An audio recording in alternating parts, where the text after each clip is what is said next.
हे guys, welcome back new video. Guys कैसे आप सब? आई होप कि आप सब ठीक होंगे। तो गाइस जो आज की हमारी वीडियो है उसमें हम बात करने वाले हैं बी फार्म थर्ड सेम में जो हमारे सब्जेक्ट है universal human value and professional ethics. उसके यहाँ पर हम 2 मार्क्स के 30 मोस्ट इंपॉर्टेंट क्वेश्चंस विद उसके आंसर्स के बारे में बात करने वाले हैं। तो गाइस जो आज की हमारी वीडियो है वो बहुत ज़्यादा इंपॉर्टेंट होने वाली है। एंड गाइस आपको इसके नोट्स वगैरह कैसे मिलेंगे तो उसके बारे में मैंने वीडियो के बीच में बताया, तो आपको वीडियो को लास्ट तक वॉच करना है एंड वीडियो को स्किप नहीं करना है। गाइस इस वीडियो में मैंने कुछ जो हमारे टर्म्स होते हैं ह्यूमन वैल्यू में जो कि बहुत ही ज़्यादा कठिन होते हैं, उनकी हिंदी भी साथ में बताई एंड आपको बहुत ईजी लैंग्वेज में समझाया है। तो आप अगर वीडियो को लास्ट तक वॉच करते हैं तो आपको ये क्वेश्चन समझ में आ जाए। तो गाइस अगर आपको थर्ड सेम से कोई भी नोट्स या फिर आपको कोई भी इंपॉर्टेंट क्वेश्चंस के आंसर या फिर उसकी पीडीएफ चाहिए तो आप हमारे थर्ड सेम बैच को ज्वाइन कर सकते हैं, जिसका कि लिंक डिस्क्रिप्शन बॉक्स में दिया है।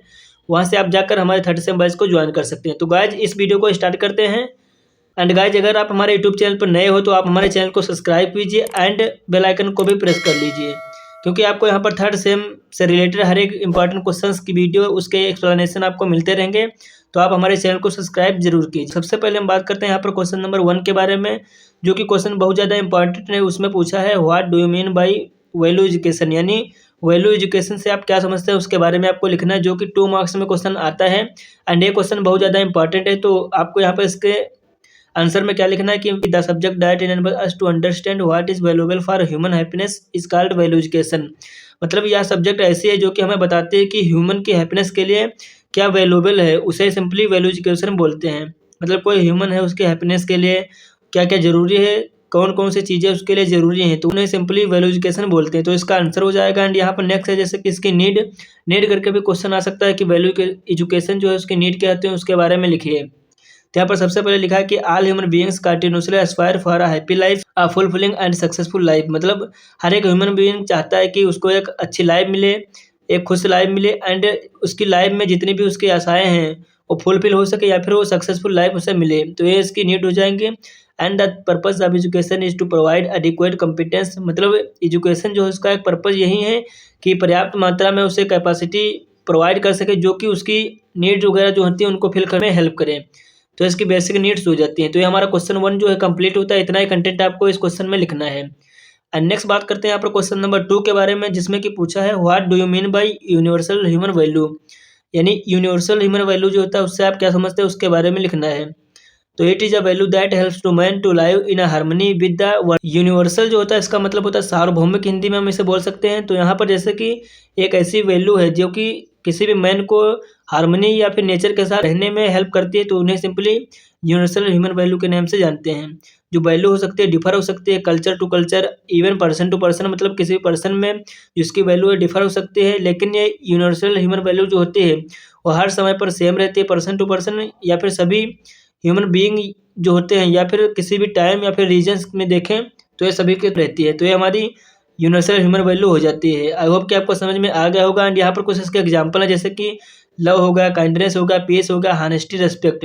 तो ये इसके एग्जांपल हो जाए। नंबर 2 कंप्लीट हो जाता है। इसमें आपको इतना कंटेंट लिखना है। आई होप कि आपको समझ में आ गया होगा। एंड नेक्स्ट अब हम बात करने यहाँ पर क्वेश्चन नंबर 3 के बारे में। तो क्वेश्चन नंबर 3 जो है उसमें पूछा है the need for physical facility is temporary. मतलब आपको फिजिकल फैसिलिटी की जो नीड होती है वो टेम्परेरी है, तो उसको आपको एक्सप्लेन करना है। यही क्वेश्चन इसमें पूछा है। तो यहाँ पर इसका आंसर है जैसे कि फिजिकल फैसिलिटी जो होती है वो नीडेड होती हैं for the, if you talk about the food, clothing, shelter और instrument, these are needed only for some amount of time. मतलब जो फिजिकल फैसिलिटीज जो होती हैं वो नीडेड होती हैं किस लिए, जैसे कि अगर आप बात करते हैं फूड के बारे में यानी खाना, कपड़ा और मकान के बारे में, या फिर इंस्ट्रूमेंट के बारे में, तो ये सब नीडेड जो होती हैं वो सम अमाउंट ऑफ टाइम को रिक्वायर्ड करते हैं, उसके लिए नीडेड होते हैं। एंड अगर हम कहें कि फिजिकल फैसिलिटी जो होती हैं वो बॉडी के लिए टेम्परेरी होती हैं टाइम के साथ, मतलब टाइम जो होता है उसके साथ बॉडी के लिए टेम्परेरी होती है, मतलब एक टाइम के लिए ही होती हैं फिर उसके बाद ये नहीं होती हैं।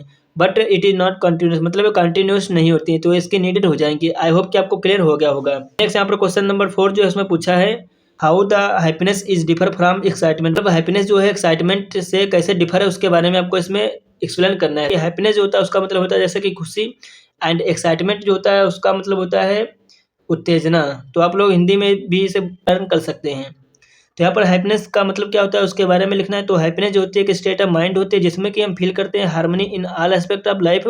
मतलब यह एक स्टेट माइंड की होती है जिसमें कि हम हार्मनी के सभी एस्पेक्ट लाइफ के जो होते हैं उनमें हम हैप्पी फील करते हैं, मतलब हम हमेशा खुश रहते हैं तो हैप्पीनेस हो जाती है। It is a positive feeling of success, मतलब सक्सेस जो होता है उसकी एक पॉजिटिव फीलिंग है, रेस्पेक्ट की पॉजिटिव फीलिंग है, ट्रस्ट की, जो कि हमें हैप्पी बनाती है। लेकिन दूसरे हैंड में हम बात करें कि जो नेगेटिव फीलिंग होती है फेल्योर की, मतलब किसी के फेल होने से जो उसे नेगेटिव फीलिंग ऑब्टेन होती है वो उसे अनहैप्पी बनाती है। तो ये हैप्पीनेस के बारे में हो जाएगा। एंड नेक्स्ट यहाँ पर बात करते हैं एक्साइटमेंट के बारे में। तो एक्साइटमेंट जो होती है एक इमोशनल स्टेट होती है जिसमें कि जनरल अराउजल जो होते हैं उकाज होते हैं, जैसे कि इसमें जैसे कि काम उत्तेजना आपको उकाज हुई तो आपका अचानक मन करेगा कि हम यही चीज़ करें, तुरंत करें, तो एक्साइटमेंट होती है। एक्साइटमेंट जो होती है एक फीलिंग होती है एंथुसियाज्म या फिर ईगरनेस और एंटीसिपेशन, मतलब इसकी एक फीलिंग होती है जैसे कि दिया है एंथुसियाज्म, इसका मतलब होता है उत्साह, एंड ईगरनेस जो होता है उत्सुकता, इसकी एक फीलिंग होती है, एंड एंटीसिपेशन जिसका मतलब है प्रत्याशा, तो इसकी एक फीलिंग होती है। It can also be a situation that is full of activity Joy और एक्साइलरेशन, ऐसी सिचुएशन होती है जो कि फुल होती है एक्टिविटीज जॉय एंड एक्साइलरेशन से फुल होती है। तो ये हैप्पीनेस एंड एक्साइटमेंट के बारे में डिफरेंस हो जाएगा। आई होप कि आपको समझ में आ गया होगा।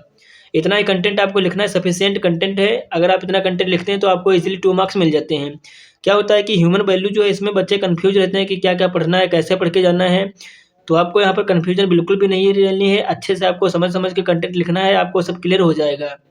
नेक्स्ट यहाँ पर क्वेश्चन नंबर 5 जो है उसमें पूछा है what should the aim of competence in professional ethics, मतलब प्रोफेशनल एथिक्स जो होती है उसमें कॉम्पिटेंस का क्या एम होता है उसके बारे में आपको डिफाइन करना है। तो प्रोफेशनल एथिक्स जो होती है उसका मतलब होता है कि डेवलप करना professional competence with the ethical human conduct, human मानवीय अधिकार जो होते हैं उसके साथ कॉम्पिटेंस जो होती है उसको डेवलप करना, यही सिंपली प्रोफेशनल एथिक्स कहलाता है या फिर इसका मतलब होता है।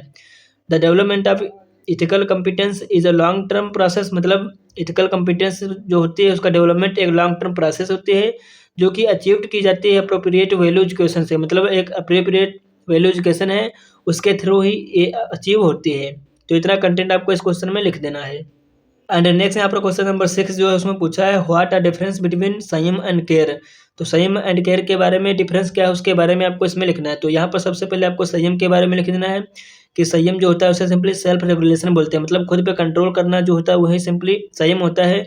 इसमें नर्चरिंग ऑफ द बॉडी, मतलब बॉडी के लिए पोषण जो होता है उसको प्राप्त करना संयम होता है। And control over one's own self by having control over our own senses, मतलब इसमें कंट्रोल होता है खुद के अपने विचारों पर या कि अपनी एक्टिविटीज जो होती हैं खुद की उन पे कंट्रोल करना जो होता है वही सिंपली संयम होता है। जैसे कि हमारे सेंसेस जो होते हैं उसके ऊपर कंट्रोल करना कि कैसे हम उसे कंट्रोल कर सकते हैं, तो ये जो होता है सिंपली संयम होता है। एंड नेक्स्ट यहाँ पर जो है वो है केयर। तो केयर का मतलब होता है प्रोटेक्शन ऑफ द बॉडी, मतलब बॉडी जो है उसकी रक्षा करना या फिर उसे प्रोटेक्ट करना, तो ये सिंपली केयर कहलाता है। तो केयर जो होती है फीलिंग होती है, आप होती है उसकी एक फीलिंग होती है जिसमें कि हमारी बॉडी जो होती है उसको हम प्रोटेक्ट करते हैं रिलेटिव से, या फिर दूसरे वर्ड में हम बोल सकते हैं कि केयर जो होती है एक स्टेट ऑफ माइंड होती है जिसमें कि कोई एक अपने बॉडी जो होता है उसको प्रोटेक्ट कैसे कर सकता है, जैसे कि एंजाइटी या फिर कंसर्न करके उन्हें सिंपली केयर कहते हैं। तो आई होप कि आपको क्लियर हो गया होगा। तो इतना ही कंटेंट आपको इसमें लिखना है। एंड नेक्स्ट यहाँ पर क्वेश्चन नंबर 7 जो है उसमें पूछा है characterise the need of the self and the body with respect to quantity, मतलब क्वांटिटी के बेसिस पे सेल्फ एंड बॉडी की नीड क्या है उसके बारे में आपको लिखना है। तो जो यहाँ पर सिंपली लिखा गया है कि the need of body is food, मतलब बॉडी की नीड जो होती है फूड होती है, क्लॉथिंग होती है, शेल्टर होती है एंड फिजिकल फैसिलिटीज़ होती हैं। ये जो नीड होती है टेम्परेरी होती है टाइम के साथ साथ। एंड अगर हम बात करें सेल्फ की नीड के बारे में तो वहाँ पर उसे हैप्पीनेस चाहिए, ट्रस्ट चाहिए, रेस्पेक्ट चाहिए, ये सब जो होती हैं happiness and trust and respect जो होती हैं सेल्फ की नीड होती है, लेकिन ये फिजिकली नेचर नहीं होती, मतलब इन्हें टेम्परेरी नहीं होते हैं, हमेशा के लिए रहती है या फिर कंटिन्यूस होती हैं। These needs are continuous time, जैसा कि आप लोग देख रहे होंगे।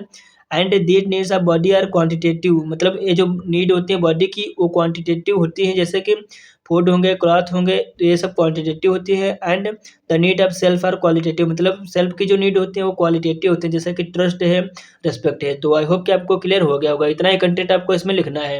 एंड नेक्स्ट यहाँ पर क्वेश्चन नंबर 8 जो है उसमें पूछा है what do you mean by experiential validation, मतलब एक्सपीरियंशियल वैलिडेशन जो होता है उससे आप क्या समझते हैं उसके बारे में आपको इसमें डिफाइन करना है। तो यहाँ पर जो एक्सपीरियंशियल वैलिडेशन होता है इसका मतलब होता है अनुभवात्मक शिक्षा या फिर सत्यापन। तो when we believe that something true, मतलब जब हम बिलीव करते हैं कि कुछ ट्रू है या फिर हम वैलिडेट करते हैं सम सिचुएशन में कि कोई चीज़ जो है वो ट्रू है। तो ये जो प्रोसेस होती है वैलिडेशन की on the basis of experience, उन्हें सिंपली एक्सपीरियंशियल वैलिडेशन के नेम से जानते हैं। तो इतना ही कंटेंट आपको इसमें लिखना है, आपको इजीली 2 मार्क्स मिल जाएंगे। बस आपको इसी टाइप से समझ के कंटेंट जो है इसको लिखना है। एंड नेक्स्ट यहाँ पर क्वेश्चन नंबर 9 जो उसके बारे में बात करते हैं। तो क्वेश्चन नंबर 9 जो उसमें पूछा है, what is self exploration, explain it. मतलब सेल्फ एक्सप्लोरेशन क्या होता है उसको आपको एक्सप्लेन करना है। तो सेल्फ एक्सप्लोरेशन जो होता है उसका मतलब हिंदी में होता है मतलब कि स्वयं को जांचना, मतलब आप स्वयं को कैसे आइडेंटिफाई कर सकते हैं। तो यहाँ पर जैसे कि लिखा है, सेल्फ एक्सप्लोरेशन जो होता है प्रोसेस होती है इन्वेस्टिगेटिंग विद इन अवरसेल्फ, मतलब खुद को जांचना की जो एक ऐसी प्रोसेस होती है जिसमें कि हम फाइंड आउट करते हैं कि व्हाट इज राइट या फिर वैल्यूएबल फॉर अस। मतलब इसमें हम यही आइडेंटिफाई करते हैं कि हमारे लिए सही क्या है एंड वैल्यूएबल क्या है, उन्हें सिंपली सेल्फ एक्सप्लोरेशन के नेम से जानते हैं। It is a process of identifying our innateness and moving towards called self organization and self expression. मतलब यह एक प्रोसेस है जिसमें कि हम आइडेंटिफाई करते हैं और इनेटनेस मतलब सहजता या फिर सरलता जो होती है अपने, उनको हम आइडेंटिफाई करते हैं या फिर सिंपली सेल्फ एक्सप्रेशन भी बोल सकते हैं। Through the self exploration you will know, मतलब सेल्फ एक्सप्लोरेशन के थ्रू आप जान सकते हैं कि आप क्या हैं या फिर आप रियली में क्या चाहते हैं। तो ये सब सेल्फ एक्सप्लोरेशन के थ्रू ही पॉसिबल है। तो इतना ही कंटेंट आपको इसमें लिखना है। एंड नेक्स्ट यहाँ पर क्वेश्चन नंबर 10 जो है उसमें पूछा है, what do you mean by prosperity. मतलब प्रॉस्पेरिटी जो होता है उससे आप क्या समझते हैं। तो प्रॉस्पेरिटी जो होता है उन्हें सिंपली हम हिंदी में बोल सकते हैं कि इसे समृद्धि या फिर संपन्नता बोल सकते हैं। जैसे कि इसका आंसर को लिखा गया, it is a feeling of having more physical facility than required. मतलब यह एक फीलिंग होती है जिसमें कि फिजिकल फैसिलिटी जो होती है रिक्वायर्ड से ज़्यादा होती हैं, उन्हें सिंपली प्रॉस्पेरिटी बोलते हैं। If our need are limited, अगर हमारी नीड जो है लिमिटेड है या फिर लिमिटलेस है तो we can not feel prosperity. मतलब जैसे कि हमारी जो नीडेड हैं वो लिमिटेड है या फिर लिमिटलेस है तो हम प्रॉस्पेरिटी जो है उसको फील नहीं कर सकते। जब तक कि वो रिक्वायरमेंट जो होगी उससे ज़्यादा नहीं होगी तो हम प्रॉस्पेरिटी फील नहीं कर सकते। एग्जाम्पल में जैसे कि if money is more than requirement it is prosperity. अगर मनी हमारे पास जो है हमारे रिक्वायरमेंट से ज़्यादा है तो वह प्रॉस्पेरिटी हो जाएगी। तो इतना कंटेंट आपको इस क्वेश्चन में लिखना है। एंड नेक्स्ट यहाँ पर क्वेश्चन नंबर 11 जो है इसमें पूछा है, what do you understand by terms स्वत्व, स्वतंत्रता एंड स्वराज। तो इन सब टर्म्स से आप क्या समझते हैं उसके बारे में आपको डिफाइन करना है। तो यहाँ पर आपको एक एक करके डिफाइन कर देना। जैसे कि स्वत्व जो होता है उसका मतलब होता है इनिटेंस ऑफ सेल्फ, मतलब खुद की सरलता होती है। That is the nature acceptance of harmony, मतलब नेचर जो है एक्सेप्ट कैसे कर सकता है हार्मनी को, ये स्वत्व हो जाएगा। एंड स्वतंत्रता जैसे कि तो स्वतंत्रता है इसमें मतलब कि स्वतंत्रता मीन्स बीइंग सेल्फ ऑर्गेनाइज्ड, मतलब इसका मतलब है कि सेल्फ आप कैसे ऑर्गेनाइज्ड हैं। That is being in harmony with on self, मतलब खुद के साथ हार्मनी कैसे हम कनेक्ट कर सकते हैं, जो स्वतंत्रता हो जाएगी। एंड नेक्स्ट यहाँ पर स्वराज, तो स्वराज का मतलब होता है सेल्फ एक्सप्रेशन या फिर self extension. That is living in harmony with others, मतलब जो कि हार्मनी में दूसरों के साथ रहना है, तो ये स्वराज हो जाएगा। तो ये टर्म्स डिफाइन इस प्रकार से हो जाएंगे। एंड नेक्स्ट यहाँ पर क्वेश्चन नंबर 12 जो है उसमें पूछा है, give the full form of SVDD, SSDD, SSS and explain them. मतलब इसका फुल फॉर्म क्या होता है उसके बारे में आपको लिखना है। एंड यहाँ पर आपको इसको डिफाइन भी कर देना है। तो यहाँ पर सिंपली SVDD जो होता है उसका फुल फॉर्म होता है साधन विहीन दुखी दरिद्र। एंड यहाँ पर SSDD जो होता है उसका फुल फॉर्म होता है साधन संपन्न दुखी दरिद्र। एंड यहाँ पर SSS जो होता है उसका फुल फॉर्म होता है साधन संपन्न सुखी समृद्ध। तो इसका फुल फॉर्म हो जाएगा यहाँ पर जैसे कि SVDD जो है इसका मतलब होता है unhappy due to not having physical facilities. मतलब इसमें होता है कि यही कि हम खुश नहीं हैं क्योंकि हमारे पास फिजिकल फैसिलिटीज जो है वो नहीं है। एंड यहाँ पर जो SSDD है जैसे कि साधन संपन्न दुखी दरिद्र, इसका मतलब होता है कि अनहैप्पी ऑल दो दे हैव फिजिकल फैसिलिटीज, मतलब उनके पास फिजिकल फैसिलिटीज हैं फिर भी वो अनहैप्पी है, मतलब खुश नहीं है। एंड यहाँ पर SSS जो होता है मतलब इसका फुल फॉर्म जो होता है साधन संपन्न सुखी समृद्ध। इसका मतलब होता है कि इसके पास हैप्पीनेस भी है प्रॉस्पेरिटी भी है फिर भी वो खुश हैं। तो ये इसका फुल फॉर्म एंड इसका मतलब हो जाएगा। तो आई होप कि आपको ये क्लियर हो गया होगा। अगर आपके इसके नोट्स वगैरह चाहिए तो आप हमारे टेलीग्राम ग्रुप या फिर आप हमारे व्हाट्सएप ग्रुप में ज्वाइन कर सकते हैं। वहाँ पर आपको इसकी PDF नोट्स वगैरह मिल जाएंगी जिसका कि लिंक डिस्क्रिप्शन बॉक्स में पिन है। एंड नेक्स्ट यहाँ पर बात करते हैं क्वेश्चन नंबर 13 के बारे में। तो 13 नंबर क्वेश्चन जो इसमें पूछा है, what are the basic human aspirations and right the basic requirement to fulfil it. मतलब बेसिक ह्यूमन एस्पायरेशंस क्या है उसके बारे में लिखना है। एंड यहाँ पर जो बेसिक उसकी रिक्वायरमेंट होती हैं कि कैसे आप उसको फुलफिल कर सकते हैं उसके बारे में लिखना है। तो यहाँ पर जैसे लिखा है कि the basic root of all our aspiration and the resulting the actions are continuous happiness and prosperity. मतलब सबसे पहले कि जो हमारी सबकी बेसिक एस्पायरेशन होती है वो यही होती है कि कंटिन्यूअस हैप्पीनेस होनी चाहिए एंड प्रॉस्पेरिटी होनी चाहिए।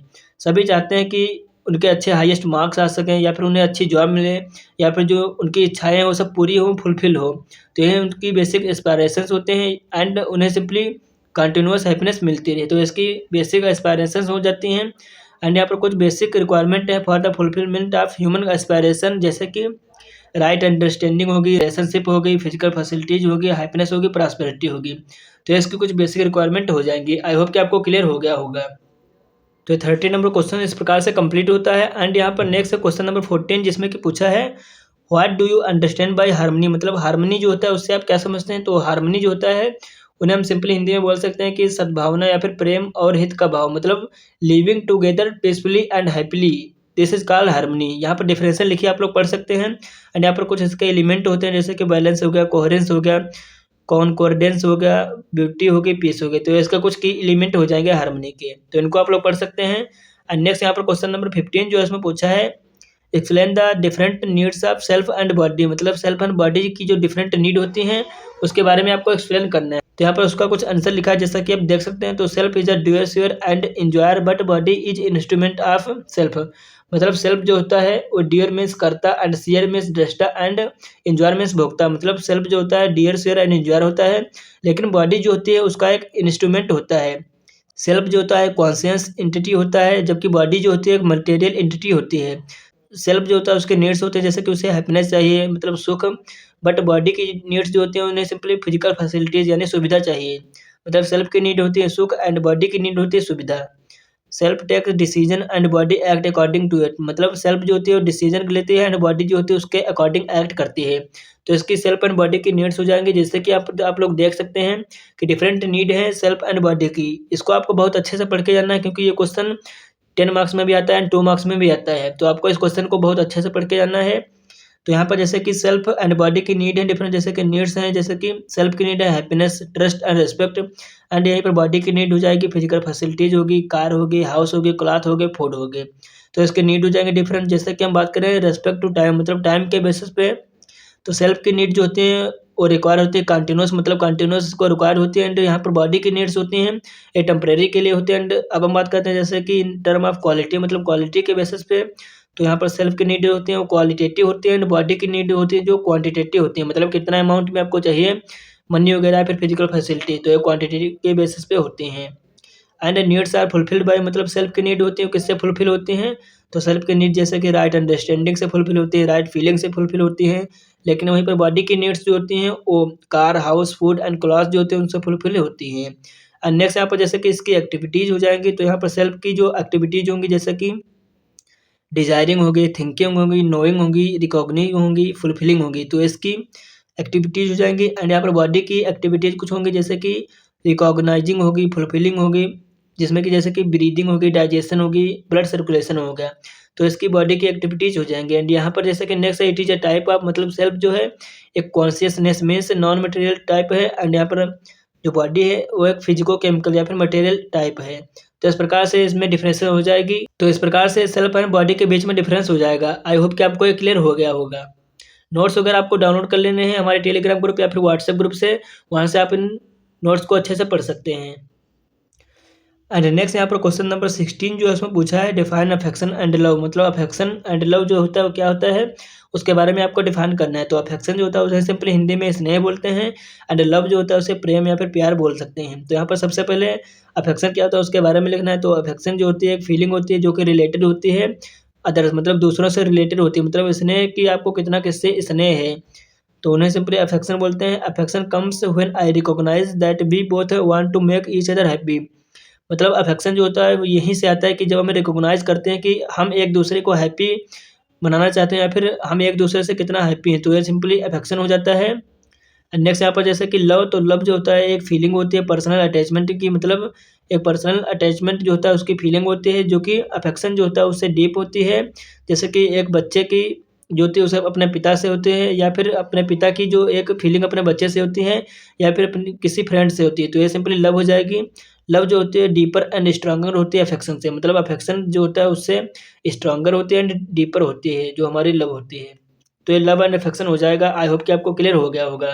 एंड नेक्स्ट यहाँ पर क्वेश्चन नंबर 17 जो इसमें पूछा है, define trust, it is which type of value of relationship, मतलब ट्रस्ट को डिफाइन करना है, किस टाइप की वैल्यू है रिलेशनशिप में उसके बारे में लिखना है। तो ट्रस्ट या फिर विश्वास जो होता है एक फाउंडेशनल वैल्यू होती है रिलेशनशिप की। इसमें जैसे कि इसकी डिफिनेशन लिखी है, इसमें ही बताया कि गया है कि हर एक ह्यूमन बीइंग जो होता है वो एक दूसरे को हैप्पी बनाना चाहता है, प्रॉस्पेरस बनाना चाहता है या फिर प्रॉस्पेरस होना चाहता है। तो यही सिंपली ट्रस्ट हो जाता है। And how it is a foundational value in relationship, मतलब रिलेशनशिप की ये फाउंडेशनल वैल्यू कैसे है। तो यहाँ पर जैसे कि without trust the relationship will be unstable and will fail, मतलब बिना ट्रस्ट के जो रिलेशनशिप है वो अनस्टेबल, मतलब स्टेबल नहीं है। अगर आपको ट्रस्ट नहीं है तो आपकी रिलेशनशिप चाहे जितनी अच्छी हो वो अनस्टेबल, मतलब वो फेल हो सकती है। Lack of trust is the main reason for breakup of relationship, मतलब बिना ट्रस्ट के या फिर ट्रस्ट की कमी होने से यही मेन रीजन है कि जो हमारी रिलेशनशिप है उसमें ब्रेकेज आ जाती है या फिर ब्रेकअप उसका होने लगता है।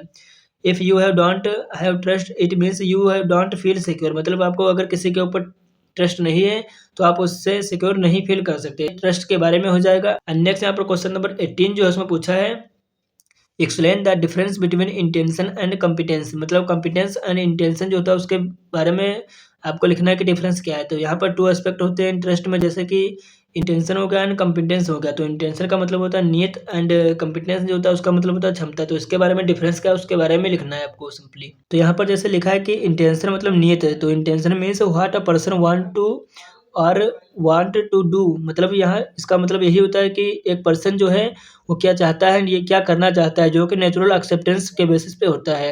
एंड कॉम्पिटेंस के बारे में बात करते हैं तो कॉम्पिटेंस का मतलब होता है क्षमता, एबिलिटी होती है जो कि सोच कर सकती है कि आप कैसे अपनी एस्पायरेशंस जो होती हैं उनको फुलफिल कर सकते हैं, उन्हें सिंपली कॉम्पिटेंस बोलते हैं। आई होप कि आपको क्लियर हो गया होगा। नेक्स्ट यहाँ पर क्वेश्चन नंबर 19 जो इसमें पूछा है, what do you mean by pre conditioning, मतलब प्री कंडीशनिंग जो होती है उससे आप क्या समझते हो उसके बारे में लिखना है। तो प्री कंडीशनिंग जैसे इसका मतलब होता है शर्त, हिंदी में आप इसे शर्त बोल सकते हैं। तो इसका मतलब होता है कंडीशन डेवलप्ड बाय बिलीव्स, मतलब अपनी जो मान्यताएं होती हैं उनसे जो एक कंडीशन डेवलप होती है उन्हें सिंपली प्री कंडीशनिंग बोलते हैं। They comes from what we read, मतलब ये कम्स होते हैं कि हम क्या पढ़ रहे हैं, क्या देख रहे हैं, क्या सुन रहे हैं अपने फ्रेंड के थ्रू या फिर अपने पेरेंट के थ्रू, उन्हें सिंपली प्री कंडीशनिंग बोलती हैं। इमेजिनेशन जो होती है उसकी एक सोर्स होती है प्री कंडीशनिंग। तो इस प्रकार से आपको इतना कंटेंट इस क्वेश्चन में लिखना है।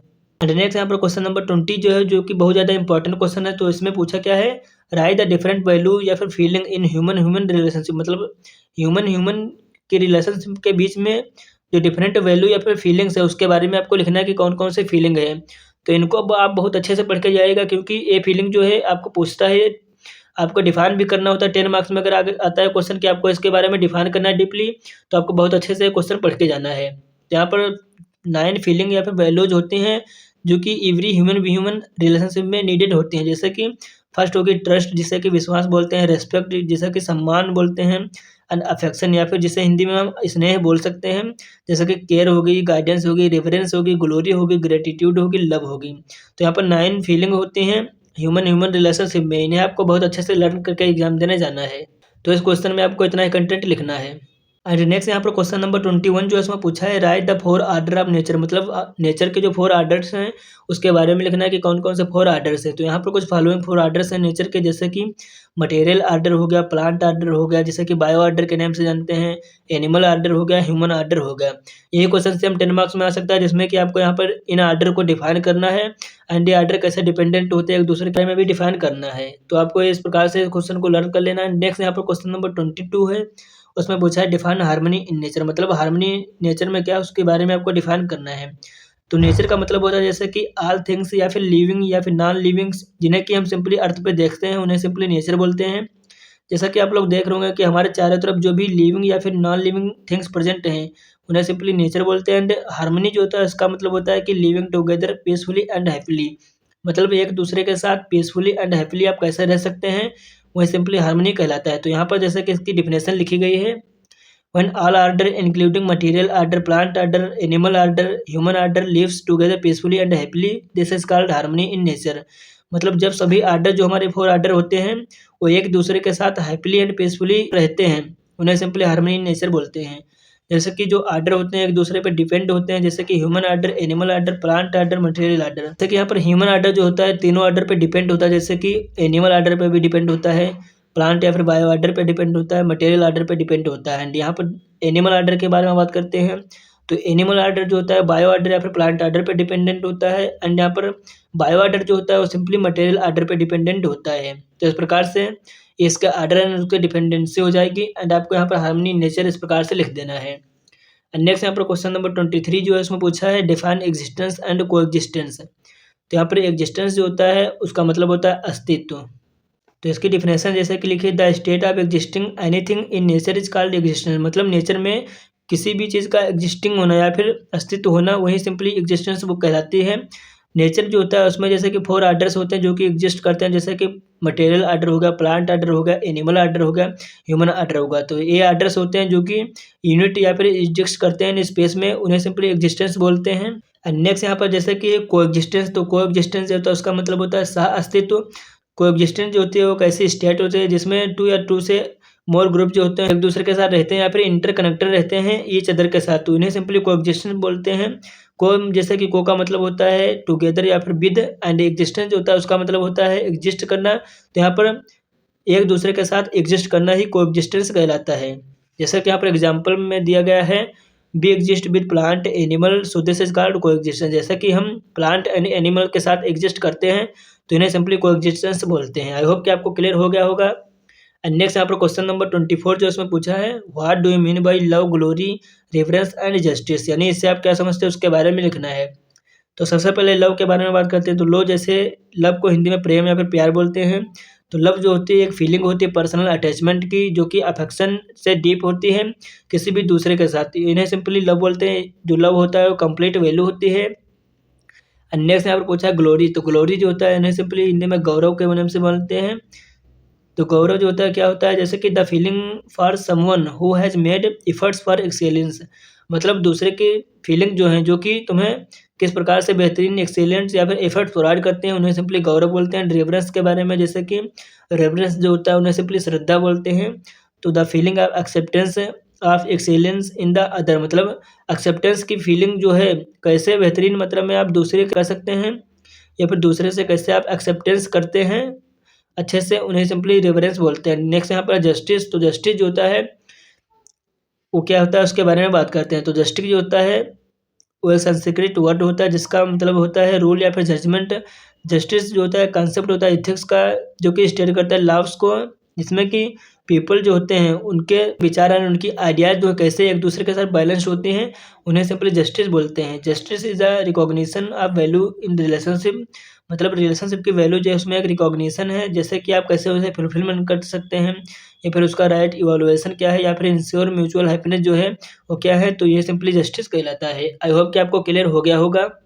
एंड नेक्स्ट यहाँ पर क्वेश्चन नंबर जो 25 है उसमें पूछा है what do you mean bye imagination and sensation. मतलब इमेजिनेशन एंड सेंसेशन से आप क्या समझते हैं उसके बारे में सिंपली आपको इसमें लिखना है। तो इमेजिनेशन क्या होता है जिन्हें कि सिंपली हम हिंदी में कल्पना बोल सकते हैं।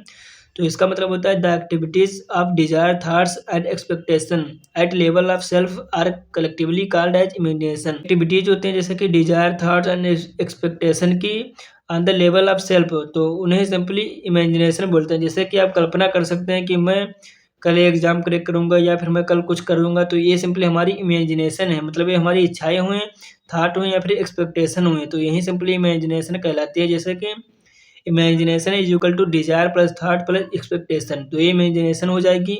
नेक्स्ट यहाँ पर सेंसेशन, तो सेंसेशन का मतलब होता है जैसे परसेप्शन या फिर एक धारणा जो होती है with stimulation of sense organ with a specific body condition it is known as sensation. जैसे कि सेंसेशन ऑफ हीट और कोल्ड, जैसे कि हमारी जो फिंगर है इसमें जैसे कि हमने पेन लगाया तो पेन लगाने पर हमारी बॉडी जो उसको सेंस हुई या फिर धारणा हुई, एक परसेप्शन हुई कि हमें यहाँ पर कुछ लगा है, तो ये हमारी सेंसेशन हो जाएगी।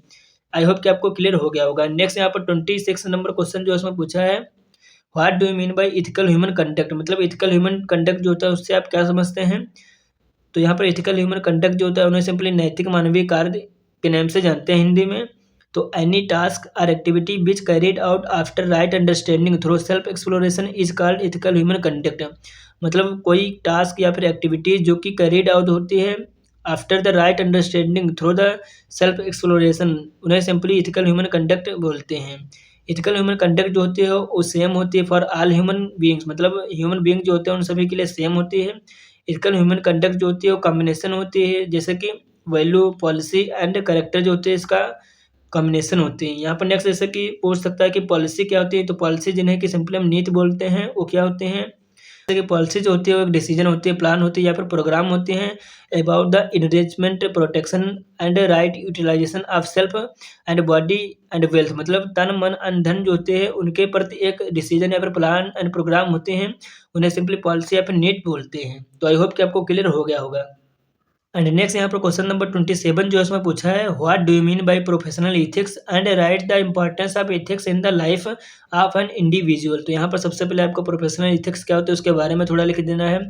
तो प्रोफेशनल इथिक्स जो होती है उसका मतलब होता है, प्रोफेशनल का मतलब होता है रिलेटेड टू जॉब या फिर बिजनेस, एंड इथिक्स जो होता है उसका मतलब होता है way to living are the study of what is right and wrong in human behaviour, मतलब ह्यूमन के जो बिहेवियर होते हैं उनमें आप स्टडी कैसे कर सकते हैं या फिर क्या राइट है क्या सही है, उन्हीं को समझना सिंपली इथिक्स कहलाता है। सो प्रोफेशनल इथिक्स जो होता है वो एक रूल होता है जो कि गवर्नेंस होता है on the basis of behaviour through a person in a job business environment, उन्हें सिंपली प्रोफेशनल इथिक्स के नाम से जानते हैं। प्रोफेशनल इथिक्स जो होता है एक रूल को प्रोवाइड करता है कि कैसे एक पर्सन जो होता है दूसरे पर्सन के साथ अपना बिहेवियर जो है उसको प्रेजेंट कर सकता है, मतलब कैसे एक पर्सन दूसरे पर्सन के साथ बात करता है, इन सब चीज़ों को ये प्रोवाइड करती है प्रोफेशनल इथिक्स। इसके कुछ यहाँ पर इम्पॉर्टेंस है, जैसे कि प्रोफेशनल इथिक्स जो होती हैं are deeply rooted in an individual sense of right and wrong and play a critical role in the shaping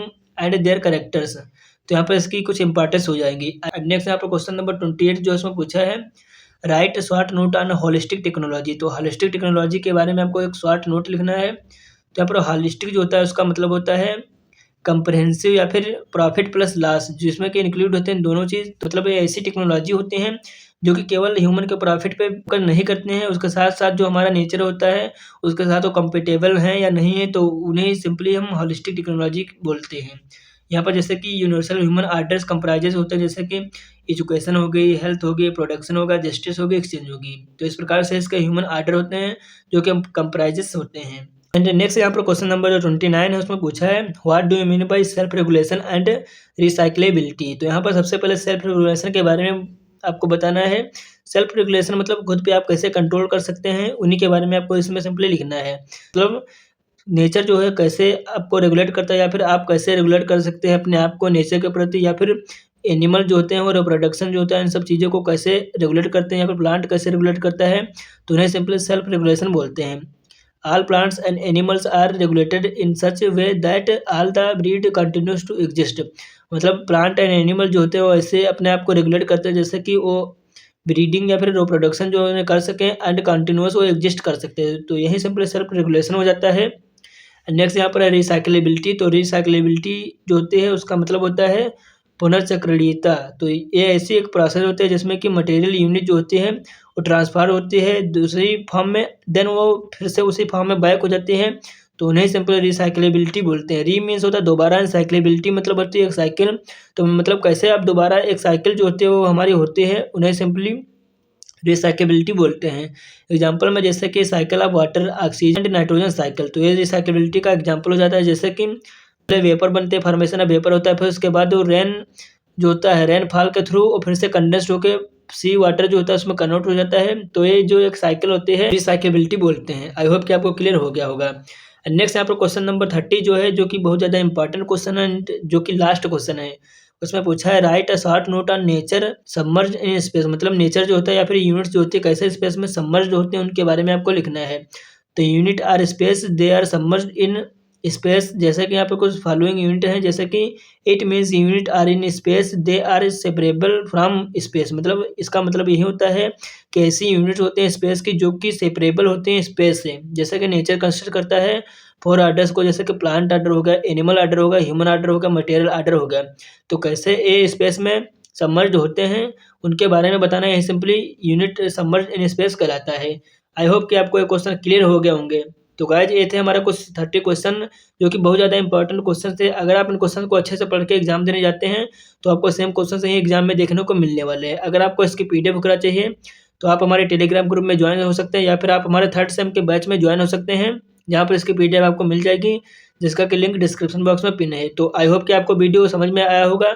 अगर वीडियो अच्छा लगा तो वीडियो को लाइक कीजिए एंड चैनल को सब्सक्राइब कीजिए। Thank you friends, bye bye, have a nice day.